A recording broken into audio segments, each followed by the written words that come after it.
बिलासपुर के सजनी हाँ कैसे मदाई गहरे। बिलासपुर के सजनी हाँ होली के रंग माँ फागुन के संग माँ कैसे मताई गहरे। होली के रंग माँ फागुन के संग माँ कैसे मताई गहरे।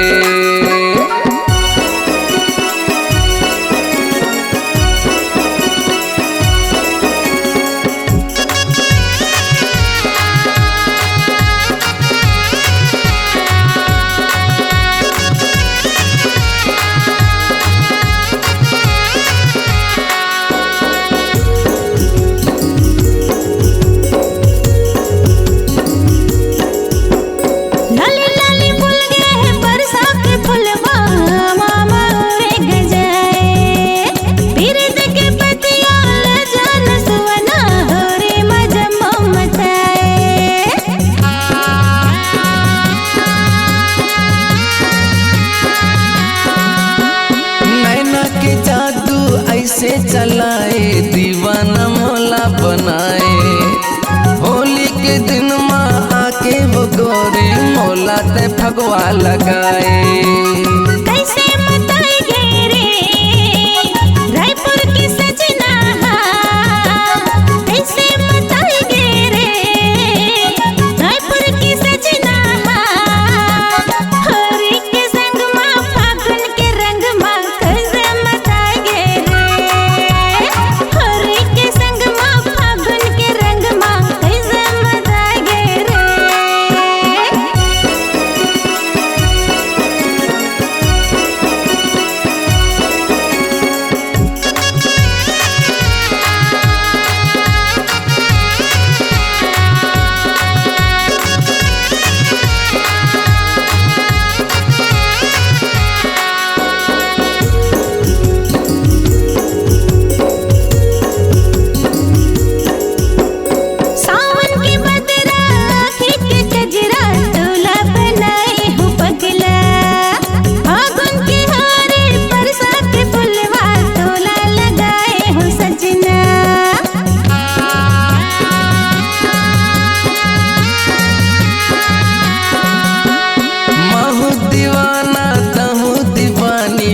कैसे हावे शर्माना।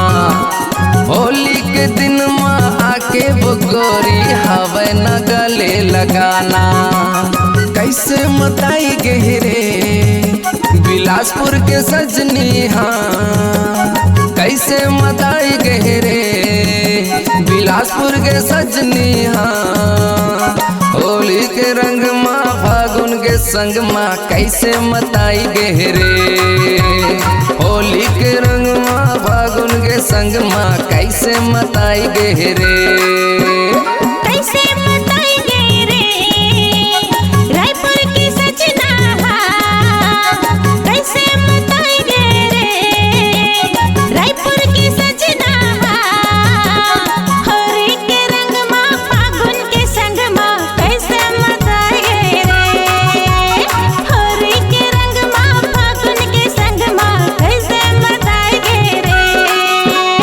कैसे मताई गहरे बिलासपुर के सजनी हाँ कैसे मताई गहरे।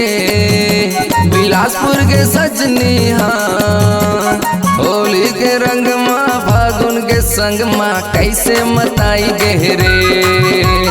होली के रंग माँ फागुन के संग माँ कैसे मताई गहरे।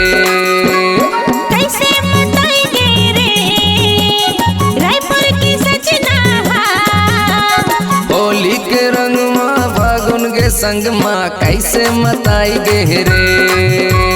होली के रंग माँ फागुन के संग माँ कैसे मताई गहरे। होली के रंग माँ फागुन के संग माँ कैसे मताई गहरे।